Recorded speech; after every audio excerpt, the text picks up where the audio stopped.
지금 방송에서 제공하는 투자 정보는 투자 판단에 대한 조언입니다. 방송에서 제공하는 주식의 가치, 가격 상승 및 가격 하락에 대해서는 방송사에서 보장하지 않습니다.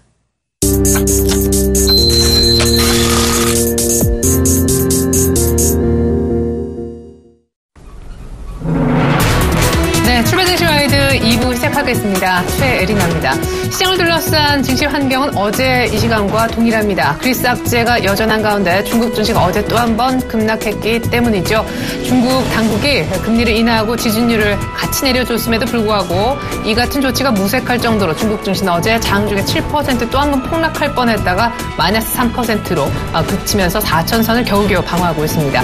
그리스도 오늘 밤이 데드라인입니다. IMF의 월말에 돈을 한꺼번에 갚겠다 공언했었지만 결국 돈을 못 갚겠다라고 공식적인 발언을 내놓은 상황인데요. 이에 신평사인 스탠더드앤푸어스도 그리스의 국가 신용 등급을 CCC 마이너스로 한 단계 깎아놓은 상황이 되겠습니다. 오늘 밤에 IMF의 돈 못 갚는 건 거의 기정사실화되는 분위기고요. 돈 못 갚는다고 해도 당장 디폴트가 난다기보다는 채무, 그러니까 빌린 돈을 조금 나중에 갚는 채무 유예 정도로 일단은 넘어갈 것으로 보여지는데요. 다음 달 5일 있을 그리스 국민투표가 분수령이 될 것이란 전망이 있습니다. 오늘 우리 증시 어제 이미 개파락하고 거의 만회 못하고 끝이 났는데요. 얼마나 여기에서 추가적으로 급락 없이 버텨줄 것인가가 관건이 될 것으로 보입니다. 기간 조정을 예상하는 전문가도 있었는데요. 오늘 출발 증시 와이드 잠시 후에 시작하겠습니다. 속보 들어온 곳 먼저 전해드립니다. 한국의 지표가 하나 나왔는데요. 수출 부진이 이어지면서 제조업 경기를 보여준다는 광공업 생산이 석 달째 하락세를 보였습니다. 특별히 광공업 생산이 부진하면서 전 토탈 산업 생산 역시 전월 대비 0.6% 줄어들어 석 달 연속 감소했다는 소식 들어와 있는데요. 2월달 지표가 반짝했었지만 3, 4, 5 계속해서 하락세로 밀리는 모습 보여지고 있습니다. 오늘 출발 증시 상황에 도움 말씀 주시고자 두 분의 전문가를 모셔봤습니다. JB스탁의 김진경 연구원님 그리고 샘플러스 오현진 멘토 함께 해주시겠습니다. 두 분 안녕하세요. 네, 안녕하세요. 네. 자, 무엇보다 그리스 사태 때문에 어제 우리 증시, 아시아 증시 한번 폭락했었고 미국 증시가 2% 넘게 급락하면서 연중 최대 낙폭을 그렸습니다. 오현진 멘토님, 우리 오늘을 더 빠지진 않을까요? 걱정스럽긴 한데요. 일단 지수적으로는 추가적인 하락은 좀 불가피할 것 같습니다. 네. 그렇기 때문에 보유하고 계신 종목의 관리 쪽으로 좀 치중을 하셔야지 지금 섣부르게 저가 매수를 할 구간은 아니다 이렇게 판단을 하고 있고요. 네. 지수가 얼마나 더 빠질지는 현재로서는 알 수 없어요. 적어도 국민투표가 이루어지기 전, 그러니까 이번 주 내내 오늘과 이제 수요일, 목요일, 금요일 적어도 4거래일 동안 시장의 불확실성에 휩싸이는 것과 마찬가지입니다. 얼마든지 시장이 변동성이 요동칠 수 있거든요. 그렇기 때문에 현재 시점에서는 보유 종목을 어떻게 좀 관리할 것이냐 이 부분에 조금 치중을 하시고요. 유럽계 자금이 아무래도 가장 민감하게 움직일 수 있겠죠. 그리스 사태에 따라서 유럽계 자금이 빠르게 좀 빠져나갈 수 있기 때문에 이런 부분도 좀 염두를 하시면서 대응을 하셔야 되지 않을까 이렇게 생각하고 있습니다. 네, 어제 사실 장초반에 외국인들은 의외로 사네 싶었었는데 결국 1,000억 정도 현물 매도했었죠. 코스닥까지 매도하면서 코스닥의 급락을 오히려 외국인들이 이끈 측면이 있는데 유럽계 자금이 좀 떠날 가능성도 염두에 둬야 된다. 그런 얘기해 주셨고 김진경 연구원님은요? 네, 오늘 어쩔 수 없이 아무래도 관망 장세 어제와 같이 좀 이어질 것으로 저는 예상이 들고 있습니다. 일단 그렉시트 우려감이 상당히 조금 글로벌적인 면에서도 좀 분위기가 휩싸였기 때문에 오늘도 마찬가지로 보수적인 대응이 필요하다. 저는 이렇게 생각이 들고 있고요. 아무래도 최소한 이번 주까지만큼 좀 변동성이 심화가 될 수 있기 때문에 이런 부분에 있어서는 최대한 조금 이제 보수적으로 좀 접근하시는 전략 말씀드리겠습니다.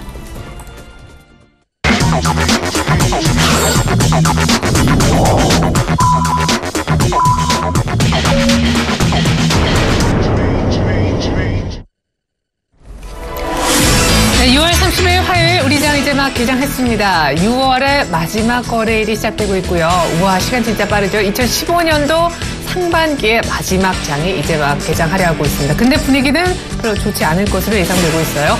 우리가 이미 어제 먼저 매를 맞긴 했지만 미국 증시가 2% 넘게 급락했는데 이게 다우가 지수로 치면 350포인트가 하루 만에 빠진 겁니다. 장대 음봉, 밑골이 전혀 없었고요. 유럽에서 프랑스와 독일은 아예 4% 가까운 급락세를 보였는데 네, 역시 여러분들이 아신 대로 그리스 때문이었습니다. 어제 1차 충격이 있었기 때문에 미국은 이제 그 뒤에 리액션을 한 것이고요. 오늘 2차 충격이 과연 어느 정도 폭으로 앞으로 나와줄 것인지가 관건인데요. 개장가 확인해 보겠습니다. 김진경 연구원님. 네, 일단은 오늘 차트 좀 분위기 자체가 점차적으로 이제 심리 상황이 좀 침체가 되어 있는 상황이기 때문에 네. 오늘도 썩 좋은 장이다 이렇게 말씀을 못 드릴 것 같습니다. 근데 사실 오늘 개파락을 조금 더 하고 만약에 그 시초가보다 장중에 더 밀린다면 단기적으로 트레이딩에 강한 분들은 사도 된다 이런 의견도 아침 있었었거든요. 네. 근데 이제 큰 폭의 이제 조정이 나온다면 사실 저가 매수의 기회도 한번 좀 잡을 수는 있겠지만은 만약에라도 좀 이런 심리 상황이 이번 주 최소한 이번 주까지만 해도 워낙에 변동성이 심화가 될 수가 있기 때문에 일단 안정적으로 종목 선호를 하시는 분들은 상당히 낙폭 과대된 종목 위주로 좀 접근을 하시는 전략 말씀드려보도록 하겠고요. 일단은 점차적으로 좀 아무래도 단기적으로 좀 대응이 필요하다. 저는 이렇게 요즘 분위기 사태가 조금 말씀드려야 될 것 같습니다. 일단 코스피 지수 좀 살펴보도록 하겠습니다. 현재 0.17%가량 하락한 2056선에서 거래가 시작되는 모습 보여지고 있는데 지금 코스피 지수도 마찬가지로 좀 그리스의 우려감이 전반적으로 그 지수에 좀 반영이 되고 있는 상황이기 때문에 아무래도 한 2025선까지는 조금 조정이 불가피하다. 저는 이렇게 생각이 들고 있고요. 일단 2025선에 어느 정도 지지력 테스트 확인이 좀 필요한 구간이라고 좀 생각이 들고 있습니다. 현재로서는 지금 일단 조정 구간에 이제 들어간 상황이기 때문에 앞으로는 조금 이런 매물대 구간을 어느 정도 돌파할 수 있는지 여부를 좀 살펴보시면 좋겠다. 저는 이렇게 생각이 들고 있고요. 현재 코스닥 지수 살펴보도록 하겠습니다. 현재 코스닥 지수의 경우는 한 0.30%가량 하락한 730선에서 시작되는 모습 보여지고 있습니다. 지금 코스닥 이제 지수도 마찬가지로 좀 급등세를 보여온 상황에서 한 차례 이제 조정이 들어간 국면이긴 하지만은 아래의 경우 일단 이평선 한 21선을 좀 지지를 해내주고 있는 상황이고요. 지금 현재 이제 시장 분위기가 점차로 침체가 되어 있는 상황이기 때문에 1차적으로는 720선을 먼저 확인을 하는 과정이 필요하다. 이렇게 생각이 들고 있습니다. 현재 이제 환율의 경우는 아무래도 오늘도 조금 추가 상승이 좀 불가피하다. 이렇게 생각이 들고 있고요. 그렉시트 우려감으로 인해서 좀 안전자산 쪽으로 선호 심리가 좀 강화가 되다 보니까는 환율의 경우도 좀 불안정한 모습 보여지고 있는데 당분간으로서는 한 1,100원 선에서 1,130원 선 차이에서 움직여질 것으로 예상되고 있습니다. 네, 그러게 오늘 당연히 환율이 추가적으로 상승할 거다라고 생각했었는데 오늘 환율이 갭다운 출발하는 것 같거든요. 잠시 후에 의외로 밀리고 있는 외환 시장 출발 분위기도 그 이유에 대해서 자세하게 들어보도록 하겠습니다. 어제 증권주가 많이 빠졌어요. 뭐 많게는 7, 8%씩 이렇게 급락이 나왔었고 특별히 그리스가 시끄럽다 보니까 조선과 해운주의 타격도 극심했었었는데 오늘 업종별 분위기는 어떤지요? 네, 오늘 시장이 생각보다는 그래도 상당히 강하게 좀 움직이고 있다라고 생각이 되고 있고요. 코스피 같은 경우에는 벌써 플러스로 지금 반전을 시키려는 모습들, 코스닥 같은 경우에는 낙폭을 거의 다 만회를 했습니다. 역시 어제 시장에서 아무래도 좀 선반영한 부분이 없지 않아 있었다라고 판단을 하고 있고요. 아무래도 그리스 문제가 국민투표 이전까지 어쩔 수 없는 부분이고 현재 컨센서스는 국민투표 이후에는 구제금융을 받아들이는 쪽으로 아마 표가 많이 나오지 않을까 이렇게 시장이 많이 예상을 하고 있어요. 그렇다면 그때 가서는 어찌되었던 간에 어떤 식으로든 해결되지 않을까 이런 기대감이 조금 반영되면서 오늘장 반등을 좀 시도하고 있는 게 아니냐 이렇게 판단을 하고 있고요. 업종별로 흐름을 보도록 하겠습니다. 오늘 섬유 의복 업종이 가장 강합니다. 그래서 신원 같은 경우 이제 3%대, 젤모직 2%대 강세를 보여주고 있고요. 섬유 의복 업종에 뭐 특별한 이슈가 있었냐 그런 부분은 아닌데 최근에 다소 좀 소외되었었던 종목이기 때문에 오늘장에 상대적으로 좀 올라오는 모습이 나타나는 것이다 판단하고 있고요. 경기 방어주로 불리는 이제 전기 가스 업종이 생각보다 좀 강하게 움직이고 있습니다. 아무래도 지수가 약간 불안하게 움직이다 보니까 한국전력이나 이제 지역난방공사 같은 방어주에 좀 수급이 몰리는 것이 아니냐 이렇게 판단하고 있고요. 또 경기에 이제 좀 방어 성격을 가지고 있는 통신주도 오늘장 반등을 시도합니다. LG U 플러스 1%대로 가장 강하고요. KT와 SK텔레콤 0.6%, 0.7% 정도 반등하는 모습들 나타나고 있습니다. 건설업종 같은 경우에는 오늘 아까 제가 한 1분 전까지만 해도 마이너스권이었는데 지금 플러스로 다시 반전이 됐습니다. 아무래도 지수가 상방으로 전환을 하다 보니까 0.5% 정도 강세를 보여주고 있는 모습입니다. 반대로 조금 약한 업종 철강, 금속, 은행 업종입니다. 전반적으로 이제 건설주를 빼고는 경기 민감 업종들이 약간은 좀 침체된 모습이고요. 전기 전자 업종의 흐름은 여전히 안 좋습니다. 최근에 뭐 LG전자 신저가에 대한 얘기도 나오고 앞으로도 이제 IT 업종 같은 게 실적에 대한 불투명성이 상당히 높기 때문에 2분기 실적이 확실하게 오픈되기 전까지는 빠른 반등을 보여주긴 조금 어려울 것 같아요. IT 대형주, LG 디스플레이, LG전자, LG이노텍, 삼성전자 이런 종목들 단기적으로는 추가적인 조정이 조금 더 나올 수 있다는 부분 염두를 해두셔야 되지 않을까 싶고요. 코스닥 시장에서는 인터넷과 소프트웨어 업종이 전반적으로 좀 강한 모습이 나타나고 있습니다. 오늘 아프리카TV가 다시 한번 반등을 시도하고요. KG모빌리언스와 KG이니시스 다시 한번 반등하는 모습이 나타나고 있습니다. 앞으로 이제 시장을 주도할 테마군이 뭐냐라고 한다면 저는 인터넷 은행 관련된 이제 종목군들을 좀 뽑고 싶어요. 플랫폼으로 관련되는 다음 카카오나 아니면 네이버 같은 종목들, 결제 관련주인 이제 KG 그룹주들, 아니면 뭐 코나이 같은 종목들, 그리고 보안 관련주인 이니텍 같은 이런 종목군들이 아마 틈새 시장을 좀 파고 제약과 바이오가 약간 주춤한 틈을 타서 올라오지 않을까 싶습니다. 앞으로 인터넷 관련주 전반적으로 뭐 관심 계속해서 유지하시면 좋을 것 같고요. 반면에 운송장비 부품과 일반 전기전자, 코스피와 코스닥이 마찬가지로 역시 IT 부품, IT 대형주 전체적으로 밀립니다. 지금은 IT가 들어간 종목은 일단은 조금 주의하실 구간이 아니냐 이렇게 판단하고 있습니다. 네, IT 쪽 조금은 불안하다 이렇게 예상을 해주셨는데요. 오늘 시장이 의외로 강하다라고 조금 전에 오해지 멘토가 분석해 주셨듯이 코스피가 곧바로 플러스로 돌아섰고요. 마이너스권에서 출발했었다가 코스닥까지 지금 이어서 플러스로 돌아서고 있습니다. 양시장 지금 빨간불 켜는 가운데 코스피는 2060선 회복했고 코스닥은 730선에 안전하게 안착시키는 그런 모습인데요. 자, 그러면 수급이 어떻길래 지금 양시장이 빠르게 플러스권으로 돌아서고 있는 것일까요? 어제 사실 외국인들이 다시 좀 파는 것 같아서 특별히 외국인들 팔지만 또 받아주는 주체가 없는 듯해서 조금 불안한 수급이었었는데 오늘 현재 상황 어떻습니까? 현재는 그래도 생각보다는 수급 상황은 좀 좋은 상황입니다. 외국인이 네. 오늘도 좀 매도세로 좀 시작을 하지 않을까 이렇게 생각을 했었는데 다행히 일단 장 초반의 경우는 외국인이 한 156억 원 정도 매수로 보여지고 있는 상황이고요. 현재 기관의 경우는 한 32억 원 정도 매수로 보여지고 있는데 어제와 마찬가지로 연기금 쪽에서 좀 매수가 유입이 되고 있습니다. 현재 코스피 시장에서 연기금 쪽에서 한 36억 원 정도 매수가 유입이 되고 있는 상황이고요. 코스닥 상황 살펴보도록 하겠습니다. 현재 코스닥 상황에서는 외국인과 기관 모두 양 매도를 보여지고 있는데 현재 외국인 한 24억 원 정도 매도로 보여지고 있고요. 기관의 경우 현재 29억 원 정도 매도로 보여지고 있습니다. 다만 연기금 쪽에서는 코스닥 시장에서도 마찬가지로 한 23억 원 정도 매수로 보여지고 있습니다. 업종별로 좀 살펴보도록 하겠습니다. 현재 이제 코스피 시장에서는 좀 대부분의 업종들 위주로 외국인이 좀 매수가 유입이 되고 있는데 어제와는 조금 이제 수폭 이제 반대의 모습 보여지고 있습니다. 어제 경우는 좀 외국인이 일괄적으로 좀 매도를 하는 모습 보였는데요. 그러니까 제일 눈에 들어온 업종이 바로 화학 업종입니다. 화학 업종 현재 외국인이 63억 원 정도 매수로 보이는 반면에 기관 쪽에서 한 4억 원 정도 매수를 보여지고 있고요. 그러니까 운수장비 업종의 경우는 어제는 이제 조선주 때문에 좀 아무래도 좀 불안한 수급 흐름을 보였었는데 일단 조선주에 대해서는 뭐 아직까지는 큰 변화는 나타나지 않은 상황이고 현재 운수장비 업종에 대해서는 외국인이 한 43억 원 정도 매수를 보여지고 있는 상황입니다. 지금 이제 금융업종이라든지 좀 은행업종, 이제 증권업종에도 마찬가지로 외국인의 매수가 좀 유입이 되고 있는 상황이고요. 현재 코스닥 시장 살펴보도록 하겠습니다. 현재 이제 코스닥 시장에서는 IT 소프트 그 업종 위주로 외국인 한 48억 원 정도 매도를 보여지고 있는 상황이고요. 지금 전체적으로 본다면은 아까 이제 디지털 콘텐츠라든지 뭐 이제 전반적으로 인터넷 업종 위주로 좀 매수가 유입이 되는 모습 보여지고 있는데 인터넷 업종의 경우는 이제 외국인과 기관이 좀 양 매수로 보이는 반면에 현재 디지털 콘텐츠 업종의 경우는 외국인만이 한 4억 원 정도 매수 유입이 되고 있고요. 다만 소프트웨어 업종의 경우는 현재 외국인과 기관 동시에 양 매도로 보여지고 있습니다. 네, 이렇게 해서 저희가 수급 상황까지 체크해봤습니다.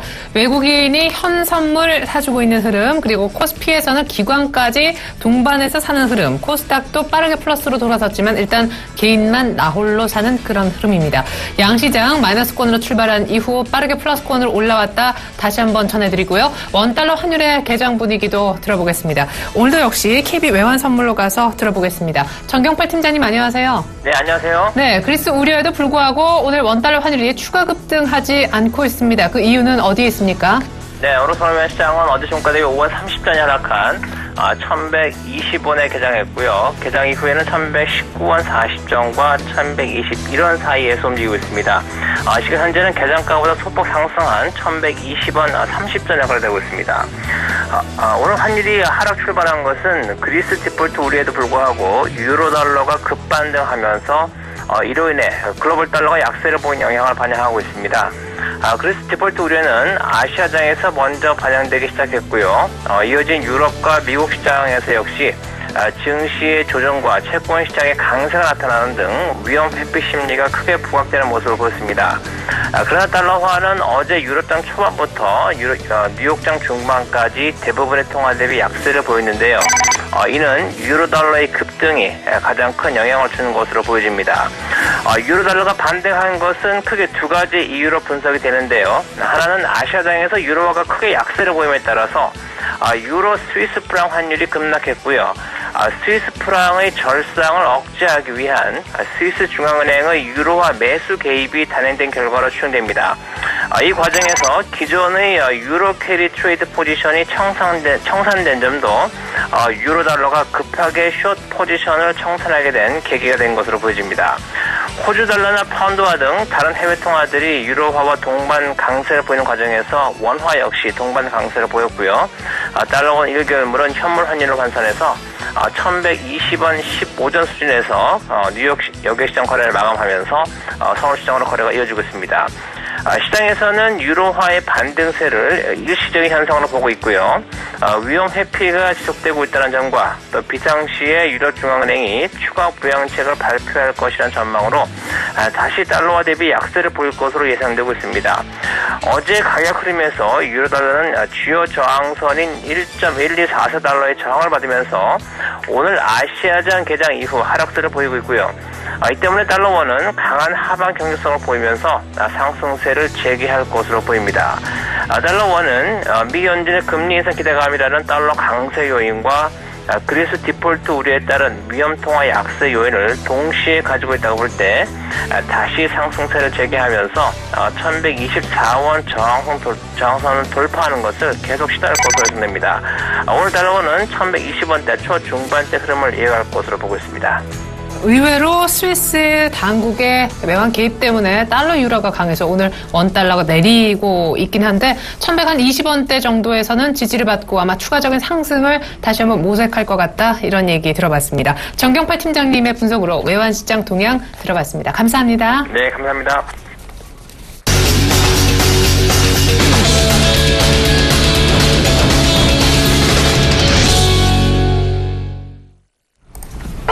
네, 6월 마지막 거래일이 이루어지고 있는 아침 돌발 종목 한번 살펴보겠습니다.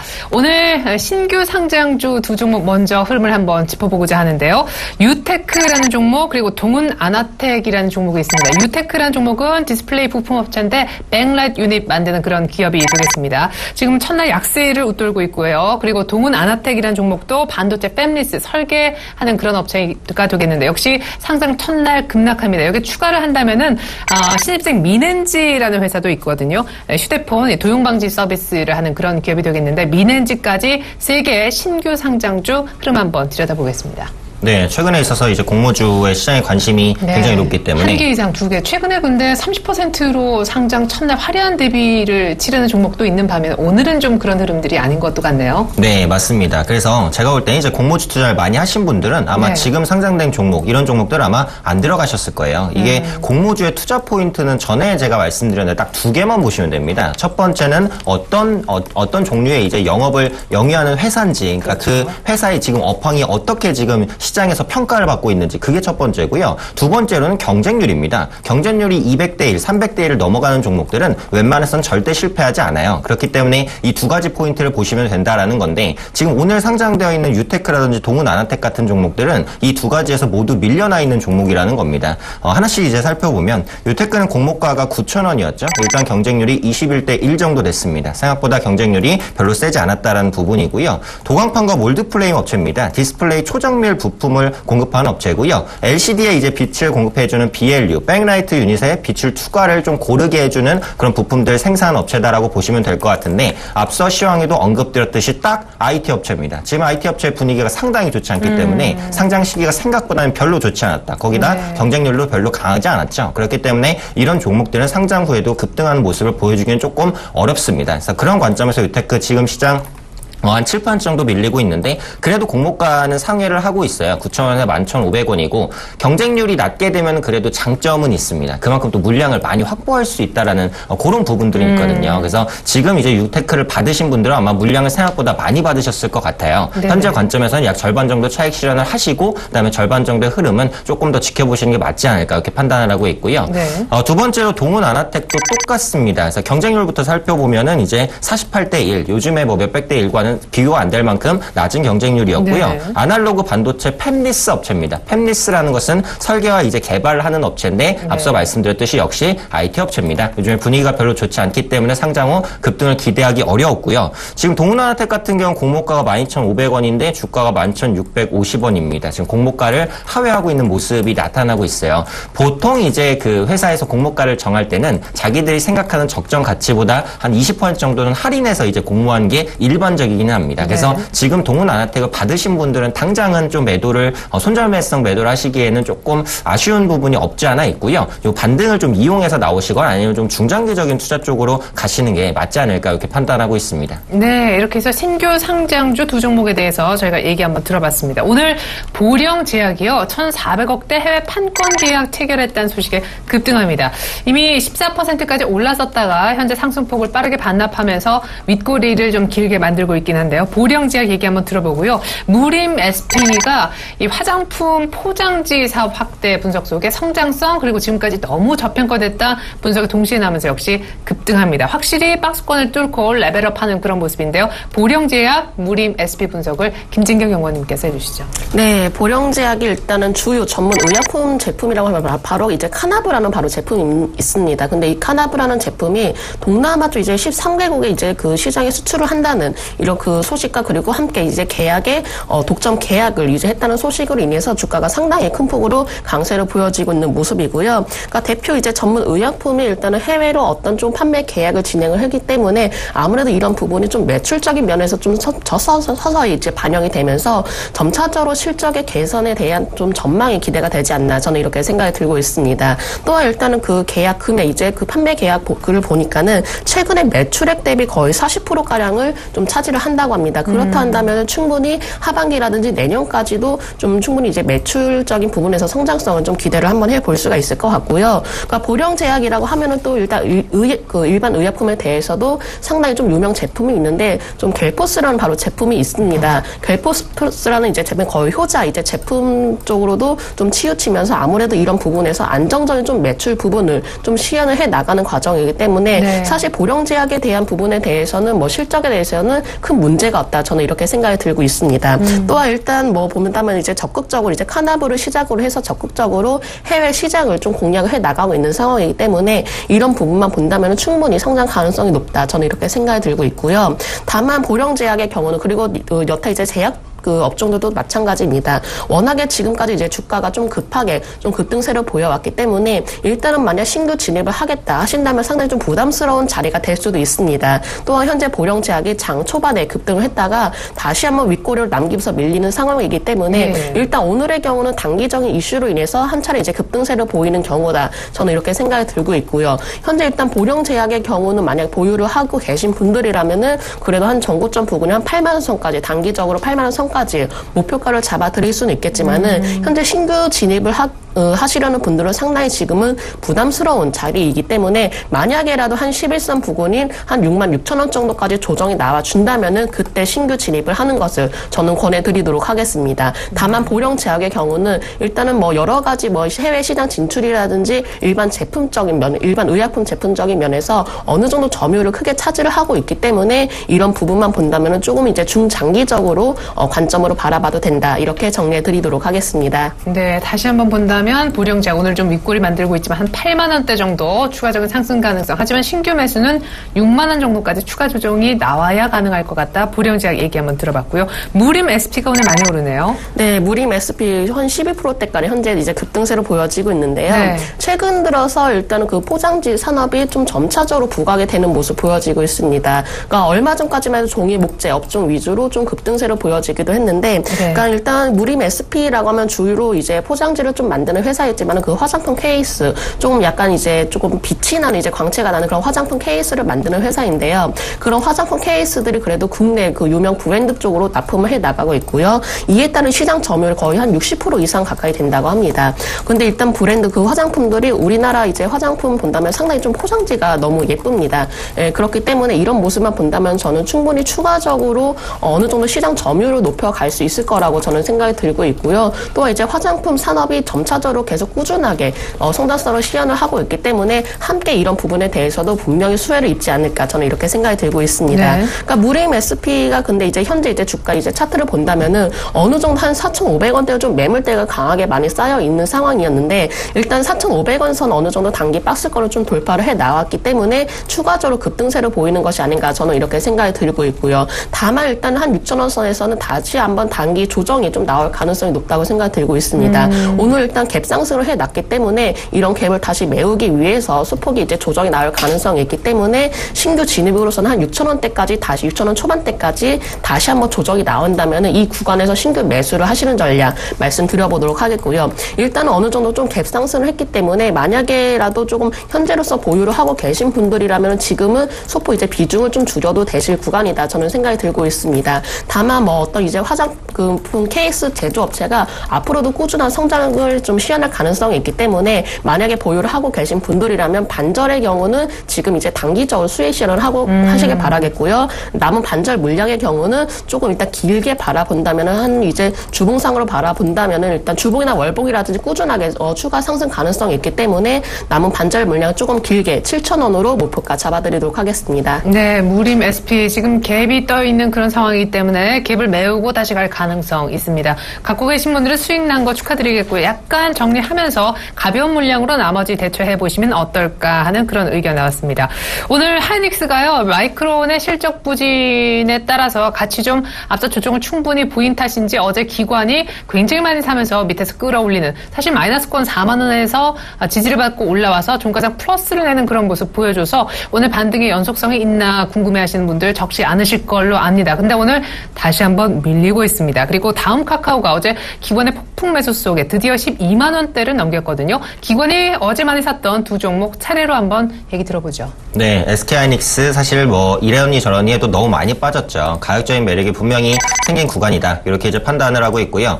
사실 뭐 마이크론 이슈와 엮는 것은 SK하이닉스가 떨어지기 때문에 뒤에 가서 뭐 이유를 갖다 붙인 겁니다. 마이크론과 SK하이닉스는 절대 비교할 수가 없습니다. 그 기술력에 있어서 차원이 다르다라고 보시면 될 것 같고, 가격 경쟁력, 품질 경쟁력, 마이크론과 SK하이닉스, 적어도 D램 부분에 있어서는 SK하이닉스가 훨씬 더 우위에 있기 때문에 마이크론의 실적이 다소 좋게 나오지 않았다. 이런 부분들이 SK하이닉스에 뭐 직격탄을 날릴 것이냐? 그렇지는 않을 거예요. 그래서 그런 부분에 대해서는 너무 과도하게 우려하지 않으셔도 좋다라고 말씀드리고 싶고요. 다만 어찌되었던 간에 이제 글로벌 경기 침체로 인해서 이제 IT 제품의 수요가 약간은 좀 주춤한 건 사실입니다. 그래서 SK하이닉스의 2분기 실적이 별로 좋지 않을 것이다라는 증권사의 리포트도 나오고 있지만 그래도 전년 동기보다 한 25%는 증가할 것으로 보여지고 있어요. D램 업체 대비해서는 이익 방어력이 가장 좋다라고 보시면 될 것 같고, 반면에 모바일 D램의 수요가 조금만 높아져도 다른 업체 대비해서 가장 크게 실적이 뛸 수 있는 종목이 바로 SK하이닉스다라고 보시면 될 것 같고요. D램 같은 경우도 출하량이 올해 침체된다고는 하지만 여전히 전년 동기 대비해서는 약 6% 정도 증가할 것으로 보여지고 있습니다. 그리고 앞으로는 D램이 채용되는 부분이 계속해서 많아져요. 그러니까 이거는 제가 이제 IT 업종을 말씀드릴 때마다 언급드리는 부분이기는 한데, 네. 기존에는 이제 뭐 PC라든지 스마트폰, 태블릿 말고는 이 D램이 채용될 만한 데가 딱히 없었어요. 그런데 앞으로는 이런 사물 인터넷 시대가 진행이 되면서 냉장고에도, 자동차에도, 뭐 스마트워치에도, 요즘에 뭐 애플워치도 잘 팔린다, 이런 이슈까지도 나오고 있는데, 네. 앞으로도 이런 반도체가 쓰이는 제품 자체의 캐파가 이전과는 비교 안 될 정도로 늘어납니다. 그렇기 때문에 SK하이닉스가 2분기에 약간 주춤한 실적을 혹시나 보여준다고 해도 하반기 그리고 내년까지 개선에 대한 기대감 계속해서 가져가 볼 수 있겠다, 이렇게 판단을 하고 있고요. 전에도 말씀드렸듯이 SK하이닉스가 이렇게 밀렸었던 부분은 단순히 수급 문제다 판단을 하고 있습니다. 궁극적으로는 본래의 주가를 찾아가지 않을까 생각하는데, 지금 이제 만약에 신규 접근을 하신다면 좋은 위치는 아닌 것 같아요. 일단은 하락 추세가 진행이 되고 있기 때문에 펀더멘털도 중요하지만 차트적인 흐름도 사실 어느 정도는 중요하거든요. 그래서 그런 관점에서는 상방 반전을 확인을 하시고 진입하는 게 맞겠고, 지금은 보유하신 분들만 좀 가져가시는 전략이 유리하지 않을까, 이렇게 판단하고 있습니다. 네, 신규로 진입할 때는 아무래도 아닌 것 같다. 하반기를 기대할 수 있는 하이닉스이고, 계속해서 괜히 비교되고 엮이는 마이크론 얘기가 있기 있긴 하지만 그래도 사기 때문에 올라갈 수는 있을 거다. 신규 진입 말고 갖고 계신 분들은 긍정적인 마인드를 가지고 계속 홀딩하시면 좋겠습니다. 하이닉스 얘기 한번 들어봤고요. 다음 카카오가 최근 들어서 못 넘을 것 같았던 박스권 상단을 뚫고 있네요. 네, 다음 카카오는 사실 상승이 지금부터 시작일 수도 있어요. 네네. 그래서 지금 만약에 이제 신규로 보시는 분들도 매수 타이밍 한번 잘 잡아보시면 나쁘진 않겠다고 보고 있고요. 요즘 같은 불안한 시장에서 외국인과 기관이 쌍끌이로 매수하는 종목이 거의 없습니다. 그런데 이 다음 카카오는 쌍끌이 매수세가 6월달 거의 중순 말부터 계속해서 좀 들어오는 모습들이 나타나고 있어요. 앞으로도 이런 흐름들이 좀 진행될 것이다라고 보고 있고 그동안 가장 큰 우려였던 부분을 벗겨내고 있다는 게 중요한 것 같아요. 네이버든 다음이든 간에 기존에 수익을 냈었던 광고라든지 게임 이거 말고는 수익이 안 났었는데 이제부터는 이제 뭐 다음 카카오가 뭐 카카오 택시를 비롯해서 오프라인 서비스들 뭐 퀵 서비스라든지 여러 가지 다른 사업들을 준비를 하고 있죠. 그런 부분들의 성과가 가시화될 것이다라는 기대감이 일단 첫 번째고요. 두 번째는 앞서도 잠깐 말씀드렸듯이 인터넷은행에 대한 기대감입니다. 맞아요. 특히 인터넷은행은 해외보다 국내 중심이에요. 그렇다면 국내 사용자를 얼마나 많이 확보하고 있느냐가 굉장히 중요합니다. 자, 인터넷은행을 말씀드릴 때 키움증권을 항상 강조드리는 게 국내 가입자를 많이 확보하고 있다는 부분 그 자체가 엄청난 경쟁력이에요. 다음 카카오는 아시겠지만 카카오톡 국내 이용자 어마어마하게 확보하고 있습니다. 라인은 한국에서는 많이 안 써요. 그런데 카카오톡은 한국에서 많이 쓴단 말이죠. 그래서 네. 인터넷은행에 대한 기대감은 네이버가 나쁘다는 얘기는 절대 아니고요. 다음 카카오가 분명히 그에 따른 수혜를 좀 받을 수 있을 것이다. 이렇게 보고 있고요. 앞서 말씀드린 대로 가격적인 매력이 이제는 있는 구간이라고 생각되는 부분 차트상으로도 이전의 저항대를 벗겨내고 올라가려는 모습들이 나타나고 있습니다. 현재 시점에서는 뭐 중기적으로 봐도 한 15만 원, 16만 원까지는 노려볼 수 있는 종목이다라고 생각을 하고 있으니까 네. 뭐 신규로 진입하실 분들은 조정 시에는 좀 관심을 가져보셔도 좋겠다. 이렇게 말씀드리도록 하겠습니다. 그러면 신규 진입가는 역시 한 12만 원 정도대가 될 건지. 네, 그 정도면 괜찮을 것 같아요. 지금 현재가가 12만 4천 원 정도인데 12만 원대 정도에서는 지지를 받을 것으로 보이니까 그 부분에서 신규 진입도 나쁘진 않겠다라고 보고 있고 다만 이런 종목들이 이제 약간 무겁다 보니까 빨리 움직이진 않을 것 같아요. 제약 바이오보다는 천천히 갈 가능성이 있으니까 네네. 좀 중장기적인 관점을 가지신 분들이 공략하기엔 좀 더 낫겠다 판단하고 있습니다. 네, 관련해서 인터넷 전문은행 얘기하시니까요. 키움증권이 유망하다 늘 얘기해주고 계신데 키움증권 지분을 보유하고 있는 다우기술이 어제 상한가를 쳤거든요. 오늘도 신고가 냈었다가 약간은 밀립니다만 다우기술도 역시 좋게 보시나요? 다우기술 좋게 보는데 사실 너무 많이 오른 것 같아요. 그래서 대체적인 관점으로 어차피 지금 다우기술이 인터넷은행 모멘텀에 의해서 올라가는 건 네네. 자회사인 키움증권과의 시너지가 기대되기 때문입니다. 그러면은 다우기술이 뭐 인터넷은행 모멘텀으로 올라갈 때 키움증권도 가만히 있지 않을 것 같아요. 요즘에는 지수가 흔들리니까 증권업이 전체적으로는 분위기가 그렇게까지 좋지 못하죠. 근데 키움증권도 지금은 확실히 증권주니까 증권주가 움직일 때 같이 움직입니다. 그런 관점에서 다우기술을 따라서 올라가지는 못하는데 이런 증권주의 하락이 약간 마무리된 시점에서는 다우기술만큼은 아니더라도 네. 현재 시점에서 주가가 우상향할 가능성이 높으니까 다우기술을 안타깝게 생각하시는 분들은 키움증권을 뭐 중기로 보셔도 나쁘지 않을 것 같습니다. 예. 자, 계속해서 락앤락 한번 볼까요? 이름 때문에 계속 떨어질 수밖에 없는 주식이다. 굉장히 안 좋게 평가를 내렸던 그 어떤 과거의 시점도 있었지만 오늘 중국 사업에 대한 턴어라운드가 6분기 만에 1년 반 만에 이어질 것이라는 전망 속에 어제 한번 급등했었고 어제 12% 급등했었죠. 오늘 추가로 한 1% 정도 더 오릅니다. 약간 윗꼬리가 달리긴 했는데 어쨌거나 신고가이고요. 에스텍파마도 오늘 호평 증권사 리포트가 있었던 가운데 역시 급등을 해줍니다. 에스텍파마는 아시다시피 원료 의약품 사업을 하는 그런 기업이죠. 락앤락 에스텍파마 한번 볼까요? 네, 락앤락 사실은 기술적으로 봐도 이제는 한번 좀 반등이 한번 좀 나올 때가 되기로 했습니다. 거의 최근 2년 동안에 좀 갑자기 이제 주가 급락세를 보였고 워낙에 좀 바닥권을 많이 다져온 상황이기 때문에 기술적으로 본다 하더라도 지금이 사실 반등 구간이긴 하다 이렇게 말씀드려볼 수가 있겠고요. 지금 락앤락의 경우가 일단 국내보다는 좀 중국에 대해서 워낙에 좀 의존을 많이 하고 있는 상황인데 최근 들어서 일단 중국의 쪽에서도 좀 매출이 좀 줄어드는 영향을 많이 받았었고 그렇기 때문에 주가가 어쩔 수 없이 힘없이 좀 흘러갔던 이유였던 것 같습니다. 하지만 락앤락의 경우가 일단 그 요즘 이제 중국의 시장 본다면은 커피 문화가 점차적으로 확산이 되고 있다고 합니다. 지금 우리나라 쪽에서 워낙에 커피 소비량이 높기 때문에 텀블러의 매출이 높긴 하지만은 일단 중국에서는 이제부터 텀블러 매출이 서서히 좀 증가세로 보여지고 있기 때문에 이런 부분 본다면은 충분히 어떤 매출이 다시 한번 증가로 좀 전환할 수 있는지 여부도 좀 확인을 해볼 수가 있겠다 이렇게 생각이 들고 있고요. 다만 락앤락의 장점이라고 한다면 생산을 할 수 있는 그리고 제품들이 좀 한정이 되어 있다는 점입니다. 이런 제한이 되어 있는 부분이 아무래도 주가에 조금 어떤 이제 매출이라든지 그런 부분에 대해서 좀 방해가 되지 않았나 이렇게 생각이 들고 있는데 앞으로 락앤락의 지금 어떤 이제 제품 그 용기 말고도 다른 이제 새로운 성장 동력을 마련을 해준다면은 충분히 주가 추가 상승 가능성이 있다 이렇게 생각이 들고 있고요. 하지만 현재 시점으로 봤을 때 일단 락앤락에 대해서 어떤 제품 용기만을 놓고 봐야 되기 때문에 일단 락앤락의 경우는 앞으로 중국 쪽에서 어떤 좀 텀블러 매출이 얼마나 증가할 수 있는지 여부부터 살펴볼 필요가 있겠다 이렇게 생각이 들고 있습니다. 현재 락앤락의 경우가 지금 일단 강박권에서 움직여지고 있는 모습인데요.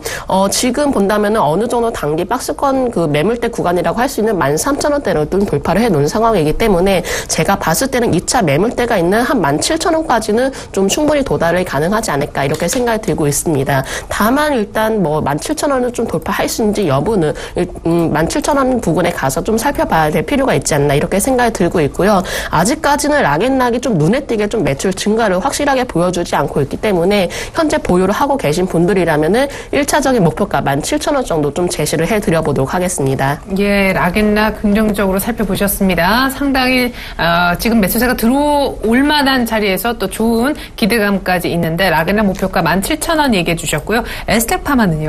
네, 에스테파마의 경우는 지금 딱 결론부터 말씀드리면 너무 부담스럽다 이렇게 생각이 들고 있습니다. 주가가 워낙에 한 차례 급등세를 보여오는 상황이기 때문에 사실은 여기서도 다시 한번 큰 폭의 조정이 나올 가능성이 있는 구간이기도 합니다. 네. 그래서 만약 현재 보유를 하고 계신 분들이라면 일단 어느 정도 좀 분할 매도식으로 해서 수익을 좀 챙겨 나오자 이렇게 결론부터 말씀드려보도록 하겠고요. 네네. 다만 에스텍파마가 뭐 화장품 원료라든지 계량시나 이런 부분에 대해서 좀 개발을 좀 지속해 나가고 있고요. 바이오 산업이라든지 이런 화장품 산업에 대해서 어느 정도 좀 개발 단계에 있지만은 만약 이런 부분이 성과를 내준다면은 충분히 성장 가능성이 있기 때문에 지금 당장 진입을 하는 것보다는 앞으로도 이런 좀 개발되는 부분이 어느 정도 좀 진행이 다 되고 그런 진행 부분이 좀 긍정적인 모습이 보여질 때 진입을 해도 늦어지지 않는다. 저는 이렇게 생각이 들고 있기 때문에 현재는 좀 매수 관점보다는 서서히 좀 수익을 챙겨 나가실 구간이다. 이렇게 생각이 들고 있습니다. 에스테파마의 경우는 일단 뭐 만약에 조정이 나와준다면은 한 차례 21선 보기는 한 16,200원 선까지 좀 조정이 나올 가능성이 있다고도 보여지고 있고요. 신규 매수를 좀 원하시는 분들, 단기적으로 신규 매수를 원하시는 분들은 한 16,200원 정도에서 신규 매수를 해도 늦지 않는다고 생각이 들고 있기 때문에 지금은 급하게 볼 종목이 아니라 점차적으로 조금 어느 정도 분할 매도식으로 좀 접근을 하시라는 의견 드리겠습니다. 네, 원래 삼성중공업하고요 인터파크를 보려고 했었었는데 시장이 지금 하락세로 돌아서고 있거든요. 양시장 모두 다시 파란불로 바뀌었고 코스피는 2050선이 위태한 상황입니다. 2052포인트, 코스닥은 720선이 깨지면서 현재 코스닥이 2% 가까이 급락하고 있습니다. 모든 특징주 다 졌고요. 지금 갑자기 증시가 다시 한번 하락세로 돌발 바뀌고 있는 원인 그리고 대처 방안 얘기를 한번 들어보겠습니다. 오늘 사실 시가보다 약간 더 밀리면 단기 트레이딩에 강한 분들은 사도 된다고 한 점도 있었었는데 역시 손이 빠르지 않는 개인분들은 아마 어제 시초가 정도에 들어가셨다면 일단 수익은 아마 종목별로 다르겠지만 안 나고 있지 않을까 생각해 봅니다. 오늘 시장이 갑자기 급변하는 원인 지금 제가 볼 때는 아마 제약 바이오 쪽에서 매물이 많이 나오고 있기 때문이 아닌가 생각되는데요. 지금 뭐 종근당 홀딩스 마이너스 8%, 대웅제약도 마이너스 7.5%, 일양약품 마이너스 5%, 한올 바이오 파마까지 모두 급락을 하고 있습니다. 제약 바이오 쪽에서 세게 매물이 나오네요. 네, 혹시나 했는데 좀 역시나 한 것 같아요. 네, 시장이, 오늘이 그날이군요. 일단. 네, 맞습니다. 예. 시장이 너무 강해서 의외로 너무 강하다라는 말씀을 좀 드리긴 했었는데 네, 개장 후 30분 만에 드디어. 네, 맞습니다. 코스닥 쪽에서 이제 뭐 2% 이상의 지수가 크게 밀리는 모습들이고 말씀해주신 대로 그동안 상승폭이 컸었던 종목들을 중심으로 차익 매물이 빠르게 좀 쏟아지고 있다라고 보시면 될 것 같아요. 지금 코스닥 2% 넘게 급락해요. 네, 맞습니다. 그래서 예. 이번 주 내내는 시장이 좀 불안할 가능성이 높아요. 어쨌든 국민투표 전까지는 시장의 불확실성에 휩싸인다라는 말씀을 드렸고 네네. 그렇다면 금요일까지 시장이 계속해서 급락하지는 않을 수 있지만 장중의 변동성은 굉장히 크게 실리면서 종목별로 등락이 클 것 같습니다. 그래서 네. 지금 보유하고 보유하고 계신 종목 중에서 상승폭이 컸었던 종목들은 계속해서 차익 실현해 나가시는 관점을 좀 보시면 될 것 같고요. 그렇다면 이렇게 흔들리는 시장에서 내가 가지고 있는 종목을 일괄적으로 어떻게 대응할 것이냐에 대해서 말씀을 드리자면 일괄적으로 대응하실 필요는 없습니다. 가지고 계신 종목의 흐름을 하나하나 보고 대응을 하셔야 돼요. 내가 이 종목을 매수할 때 손절가를 얼마로 설정을 했으면 그 손절가를 이탈하지 않으면 시장이 깨진다고 해서 무조건 팔 필요는 없어요. 반대로 마찬가지로 시장이 여기서 뭐 급등을 한다고 해서 무리하게 따라잡을 수도 없겠죠. 그래서 시장의 흐름은 지금 상태에서는 시계 제로입니다. 이번 주의 흐름은 전혀 예측할 수가 없어요. 그렇기 때문에 보유하고 계신 종목들이 이탈가를 이탈하는지 이탈하지 않는지 이 부분에 대한 여부만 계속해서 살피면서 여전히 포트는 지속적으로 압축해 나가시는 전략을 취할 수밖에 없다 이렇게 판단하고 있습니다. 예, 그래요. 자, 지금 뭐 종목과 포트폴리오에 있는 종목들을 뭐 싸그리 다 팝시다, 뭐 아니야 빠졌으니까 삽시다 이렇게 말하기 상당히 어렵고 종목별로 나름대로 세워놓은 투자 원칙을 지킬 필요가 있는 때가 아닌가 이렇게 얘기해 주셨는데요. 지금 코스닥의 낙폭이 조금 더 깊어지고 있고 무섭게 지금 빠지고 있거든요. 우와, 750선 넘고 코스닥이 757.98 갔던 게 여러분 엊그제였습니다. 근데 어저께 한번 다 만회하는 듯 했었다가 결국 급락으로 끝이 났었고 오늘도 뭐 은근히 괜찮게 버티는 듯 했었다가 갑자기 개장 30분 만에 지금 본색을 드러내고 있는 그런 코스닥인데 특별히 코스닥의 급락에 대해서 어떻게 보시는지 한 말씀 들어보겠습니다. 네, 지금 코스닥의 경우가 좀 예상치도 못하게 좀 큰 폭의 이제 낙폭을 좀 심화가 되고 있는데 네. 지금 본다면 사실 코스닥의 경우는 좀 부담스러운 자리이기도 했습니다. 근데 한 차례 이제 코스닥의 경우가 다시 한번 올라가기 위해서 저는 조정을 보이는 구간이다. 저는 이렇게 생각이 들고 있고요. 네네. 지금 일단 코스닥 이제 업종 위주로 좀 본다면은 대부분의 올라왔던 종목들만이 많이 올라왔었는데 지금 최근 들어서 그동안에 상당히 큰 폭으로 올라왔던 종목들이 거의 이제 급락하는 모습 보여지고 있습니다. 따라서 이런 부분도 좀 무시를 할 수 없는 상황이다. 저는 이렇게 생각이 들고 있지만은 지금 코스닥의 경우는 지금 한 700선에서 한 710선까지 단기 이제 매물이 좀 쌓여있는 상황인데 일단은 이 부분은 좀 매물을 소화하는 과정이 필요하다. 저는 이렇게 생각이 들고 있습니다. 한 차례 한 700선에서 710선까지 좀 매물을 소화하고 난 뒤에 다시 한번 코스닥의 경우는 충분히 추가 상승 여지가 있다. 이렇게 생각이 들고 있고요. 네. 왜 일단 제가 코스닥에 대해서 좀 긍정적으로 생각을 하느냐 이렇게 좀 말씀드린다면은 사실은 우리가 지금 이제 그리스에 대한 좀 불안감이 크게 남아있는 상황이긴 하지만은 네. 어쨌든가 2분기 실적이 좀 또 이제 2분기 실적이라는 모멘텀이 있는 상황입니다. 근데 작년보다도 그래도 2분기 모멘텀 그 실적을 본다면은 중소형주 위주로 점차적으로 실적 개선이 될 것이라는 저는 이렇게 생각이 들고 있고요. 네. 지금 단기적으로 봤을 때 코스닥의 경우가 좀 일시적으로 큰 폭의 낙폭을 보여지고 있지만은 사실은 중장기적으로 본다면 월봉을 보셔야 됩니다. 코스닥의 월봉을 본다면은 꾸준하게 좀 상승 추세를 이어 나가고 있고요. 나가고 있는 상황이고 주로 5월선을 본다면 5월선 한 번도 이탈을 하지 않고 계속적인 추가 상승 이어왔기 때문에 만약에라도 뭐 5월선은 크게 이탈을 하지 않는다면은 저는 충분히 800선까지는 중장기적으로 갈 수 있는 상황이다. 이렇게 생각이 들고 있고요. 네네. 만약에라도 어떤 쪽은 5월선은 좀 이탈을 한다 하더라도 그래도 좀 700선에 대해서는 어느 정도 지지력을 구축해 놓은 상황이기도 하기 때문에 만약에 코스닥의 경우는 사실은 이제 지금 당장 뭐 불안감이라든지 그리스 우려감 이런 것들이 작용이 되고 있긴 하지만은 지금 뭐 큰 폭의 걱정을 하실 구간은 아니다. 이렇게 생각이 들고 있습니다. 네, 두 분 보내기 이전에 오멘토님께 끝으로 정말 짧게 한 질문만 드리겠습니다. 만약에 오멘토님이 지금 제약바이오주를 가지고 있어요. 물론 최근에 산 종목도 있다고 가정을 하고 또 예전부터 사서 수익이 많이 난 종목도 포트폴리오에 같이 있다고 칩시다. 어떻게 하실 건가요? 네, 일단은 제약바이오는 좀 정리를 하시는 쪽이 맞을 것 같아요. 지금 다시 한번 좀 빠르게 반등을 하고는 있거든요. 의약품 업종이 3% 정도 마이너스에서 2%대까지 약간 줄어들긴 했습니다. 네. 일단은 종목별로 대응하시는 게 우선이긴 합니다. 보유하고 계신 제약바이오주가 밀리지 않는다면 일단 홀딩을 하시되 보유하고 계신 제약바이오주가 익절가 혹은 손절가를 이탈한다면 일단 매도를 하시고 이제 다시 한번 살아나는 분위기가 됐을 때 매수를 하시면 될 것 같아요. 지금은 제약바이오뿐만이 아니라 상대적으로 많이 올라왔었던 다른 업종들도 전체적으로는 1차적인 차익 실현이 필요하고 그 다음 기회를 좀 노려야 되는 장이 아니냐 이렇게 판단하고 있습니다. 네, 이렇게 해서 두 분의 시장 급락하는 데 따른 전략을 오늘 두 분의 전략으로 가름하면서 두 분과는 인사 나누겠습니다. 지금까지 제비스탁의 김진경 연구원, 샘플러스 오현진 멘토의 도움 말씀 들어봤습니다. 감사합니다. 네, 감사합니다. 네, 감사합니다.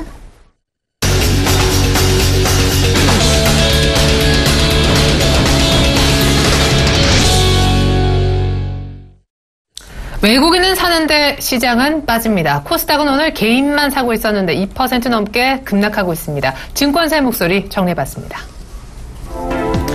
네, 증권사의 투자 전략 보고 계신데요. 최희승 차장님은요, 그리스 사태로 빠지면 매수 기회다. 단 현금 비중은 30% 이상은 유지하고 있어야 된다 하셨습니다. 맨 마지막 의견을 먼저 좀 볼까요? 그리스가 5일날 국민투표를 하게 될 때까지 아마 시장 눈치 볼 거고 현금을 70% 정도 유지해야 된다. 현금의 중요성 일단 두 분한테서 강조가 되었고요. 정영훈 과장님의 의견으로 다시 돌아가 봅니다. 두 번째 줄인데요. 그렉시트 현실화되지 않을까, 유럽발 금융 위기가 오지 않을까 우려가 있지만 이러한 우려는 제한적이다 하셨고, 중간에 보여지는 김영겸 팀장님은 이제 2분기 실적 시즌이 이제 7월, 오늘 6월 마지막 거래일인데 대비가 필요하다. 포트폴리오를 실적주로 채우자, 이런 얘기 해주셨습니다. 네, 그리스 우려로 시장의 큰 틀에서는 계속해서 추가로 밀리고 있는 그런 상황이죠. 하지만 우려는 제한적으로 할 필요가 있다고 얘기하신 오늘 정영훈 과장님 다시 한번 전화 연결해 자세한 전략 짜보겠습니다. 과장님 안녕하세요. 네, 안녕하세요. 네, 오늘 아침에 꽤 괜찮게 출발해서 어제 미리 밀렸으니까 더 안 밀리려나 보다 했었었는데 지금 개장 30분 만에 조금 전 한 10분 전부터 양시장 특별히 코스닥이 급락합니다. 당초 거래소에 있는 대형 수출주 보자 하셨었는데 이런 분위기가 나올 줄 아셨던 거죠. 전반적인 전략 들어보겠습니다.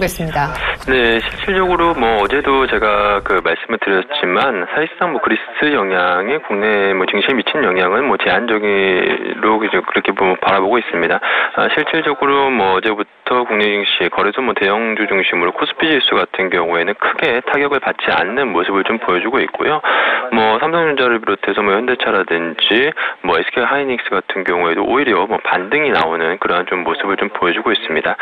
지금 현재 코스닥 시장 같은 경우만 지금 변동성이 좀 커지고 있는 그런 좀 상황인데요.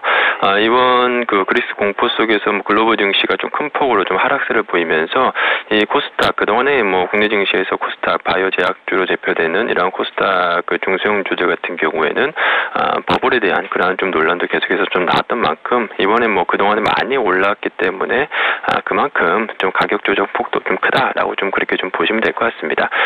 지금 그렉시트가 만약에 현실화가 된다 하더라도 유럽발 금융위기에 대한 우려는 제한적이다라고 이렇게 좀 볼 수가 있겠고요. 오히려 중국의 경기 부양이라든지 이번에 이제 그리스 사태로 인해서 유럽의 양적 완화 규모가 좀 확대될 수 있는 그런 좀 가능성에 우리가 좀 주목을 해야 되지 않을까 그렇게 좀 생각을 하고 있습니다. 지금 정부가 지금 추경 예산을 편성을 하면서 지금 원화 약세 유도 정책도 지금 피고 있는 상황이기 때문에 현재 시점에서는 그동안의 시장에서 소외가 장기간 좀 소외됐고 그러면서 사실상 삼성전자 현대차 이런 국내 대표적인 대기업들 같은 경우에는 거의 자산 가치에도 미치는 못하지 자산 가치 이하 수준까지도 내려온 상황이기 때문에 이러한 좀 수출 대형주들을 오히려 좋은 좀 매수의 기회로 좀 삼을 필요성이 좀 있지 않을까 그렇게 좀 보고 있습니다. 특별히 그리스 사태가 터지면서 안전자산인 엔화의 수요가 몰려서 엔저 우려, 엔화값이 떨어지는 것은 지금 우리가 보지 않게 돼 다행이다라고 말씀해 주셨었는데 수출주 입장에서요. 근데 그리스 문제가 아무래도 그 진앙지가 유로존이다 보니까 유로화 가치가 떨어지면서 또 이번엔 대유럽의 수출이 걱정된다 하는 우려의 목소리도 있습니다. 한 말씀 해주시죠. 앞서도 말씀드린 바와 같이 사실상 이번에 그리스 사태 같은 경우에는 단기적으로 좀 이제 7월 5일까지 국민투표 일정이 남아있기 때문에 불확실성이 단기간에 이어지겠습니다만 단기적으로 봤을 때 유럽의 체력이 상대적으로 좀 강한 상황이기 때문에 만약에 그리스가 디폴트가 된다 하더라도 크게 문제가 되지는 않지 않을까 그렇게 좀 생각을 하고 있습니다. 결국엔 과거의 유럽의 금융위기 같은 그러한 사태가 좀 일어날 가능성은 좀 제한적인 것으로 그렇게 시장에서도 어느 정도 좀 분석이 좀 나오고 있는 상황이고요. 어느 정도 지금 현재 그리스의 좀 우려감 같은 경우에는 실질적인 그런 좀 위기보다는 또 좀 과대 좀 포장되어 있지 않나 그렇게 좀 생각을 하고 있습니다. 그렇기 때문에 지금 오히려 좀 그리스 변수 같은 경우에는 시장에서 좀 좋은 좀 기회로 좀 삼을 필요성이 좀 있지 않을까 개인적으로 좀 그렇게 좀 보고 있습니다. 네, 그리스 사태로 빠진다면 특별히 대형 수출주를 더더구나 싸게 잡을 수 있는 기회가 될 거다 하셨었는데 대형 수출주를 고를 때 기준을 하나 좀 제시해 주신다면 참 고를 때 편할 것 같은데요. 앞서도 말씀드린 바와 같이 가장 간단하게 보실 경우에는 지금 원화약세가 지금 지속이 될 것으로 그렇게 좀 보여주고 있고요. 역시나 좀 엔화의 좀 안전자산에 대한 선호 심리도 계속해서 좀 부각이 된다라고 한다면 시장에서 지금 그동안에 계속해서 엔저라든지 그리고 좀 판매량 둔화에 대한 우려감으로 지금 현재 자산 가치에도 미치지 못하는 수준에서 지금 거래되고 있는 현대차라든지 현대모비스, 기아차 이러한 좀 자동차 업종을 현재 시점부터는 주목을 해보시면 좋지 않을까 그렇게 좀 생각을 하고 있습니다. 마침 또 하반기 같은 경우에는 본격적으로 좀 신차 출시가 지금 예정되어 있는 상황이기 때문에 이러한 좀 수출 대형주 가운데서 특히나 현대차, 기아차를 좀 주목을 해보시면 좋겠고요. 여기에 덧붙여서 어제도 말씀드린 바와 같이 SK 하이닉스 같은 경우에 오히려 지금 그리스 사태 이후에 지금 주가가 낙폭 과대 시점에서 반등에 나서는 모습을 좀 보여주고 있는 만큼 SK 하이닉스도 같이 한번 주목을 해보시면 좋지 않을까 그렇게 좀 보고 있습니다. 그래요. 어제 같은 장에서 하이닉스 말씀해 주셨었는데 하이닉스가 플러스로 마감을 했더라고요. 하이닉스 포함해서 자동차주 보자라고 전략을 정리해 보도록 하겠습니다. 지금까지 메리츠 종금증권 프라임금융센터 정영훈 과장님의 전략 들어봤습니다. 과장님 감사합니다. 네, 고맙습니다.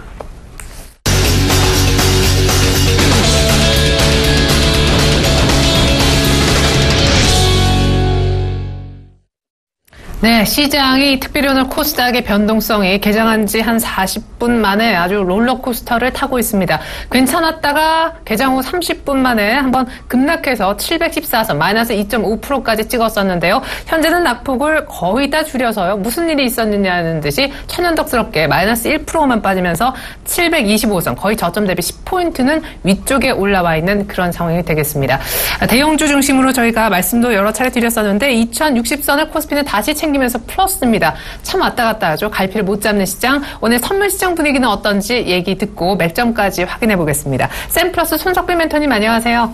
네, 안녕하세요. 네, 어제 장 개파락 이후에 조용하다가 막판에 살짝 끌어올려서 끝을 냈었는데 오늘 아침장 선물 시장 쪽 분위기는 어떤지요? 수급부터 차례로 들여다봐 주시죠. 네, 일단 수급부터 말씀드리도록 하겠습니다. 개인 현물 417억 순매도 중이고 외국인 357억 순매수 중입니다. 기관 74억 순매수 중이고 선물 수급 살펴보면 개인 221계약 순매도, 외국인 534계약 순매수, 기관 470계약 순매도 중입니다. 옵션 물량 살펴보면 개인 콜옵션 202계약 순매도, 풋옵션 2737계약 순매도, 외국인 콜옵션 6101계약 순매수, 풋옵션 9277계약 순매수입니다. 기관 콜옵션 5427계약 순매도 중이고 풋옵션 6552계약 순매도 중인데 일단 지금 수급 모습을 보면은 특징점은 외국인과 기관이 어제와는 다르게 둘 다 지금 오늘 쌍끌이 매수 약하게 좀 들고 있는 모습이고 그 외에 이제 파생 쪽에서는 약간 지금 헷갈리는 모습을 이제 보여주고 있습니다. 일단 오늘의 주요 거래 전략 말씀드리겠습니다. 어제 시장은 해외 시장 상황에 비해서 큰 개파락을 좀 시작을 한 이후에 오전 시간에는 내내 좀 시장을 흔들어주는 모습을 보여주면서 개인들의 매도세를 좀 유도하는 모습을 좀 보여주었습니다. 장중 외국인 선물 순매도세가 약 4,000개 가까이 매도를 하면서 국내 시장을 좀 흔들어 보았는데 현재 뚜렷한 하락 이슈가 없기 때문에 결국에는 외국인이 오후 장 마감 부근에 모든 선물 순매도 물량을 정리하면서 가격을 끌어올리면서 마무리가 되었습니다. 오늘 같은 경우는 상승 1차 저항선이 253, 상승 2차 저항선이 255, 하단 1차 지지선이 250, 하단 2차 지지선이 248에 형성되어 있는데 오늘도 일단 개파락으로 좀 시작을 해서 오전에 약간의 소강 상태의 모습을 보여주고 있다가 지금 국내 시장이 정치적, 경제적으로 좀 특별히 하락할 이유가 없기 때문에 어제도 마찬가지고 오늘도 약간 좀 상승을 띄우고 있는 모습을 보여주고 있고 일단 주변 국가들인 일본과 중국 또한 지금 경제 활성화 정책을 펼치고 있기 때문에 국내 시장 또한 상승할 수밖에 없다고 좀 보고 있습니다. 오늘 포지션 거래자분들은 상방 포지션을 취하시면 되겠고 변동폭 확대에 대한 부분을 좀 유념하시면서 거래하시면 되겠고 당일 거래자분들은 시가 부근 매수 홀딩 전략을 사용하시면 수익 내시기에 좀 유리하시겠습니다. 좀 전에 한번 시가 부근 한번 스치고 다시 올라온 모습이고요.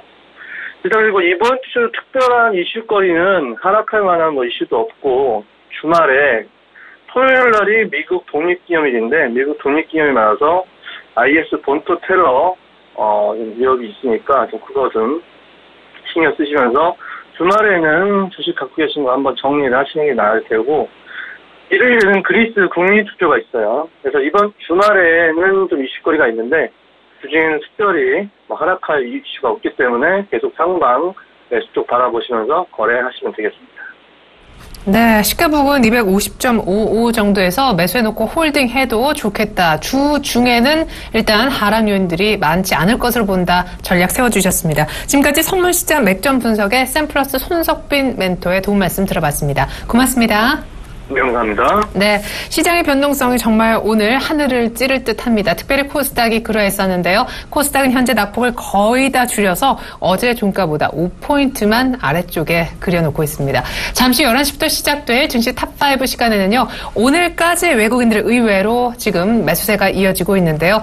외국인들이 사고 있는 그런 종목들은 어떤 것인지, 이 와중에 외국인들 바스켓에 담긴 종목들 저희가 특별히 분석을 해드리려 합니다. 종목 딱 5개만 볼 거니까요. 딱 한 20-30분만 시간 투자해보시면 어떨까 싶습니다. 이상으로 출발 증시 와이드는 마치고요. 잠시 후 11시에 방영될 증시 탑5 시간에 다시 뵙겠습니다. 고맙습니다.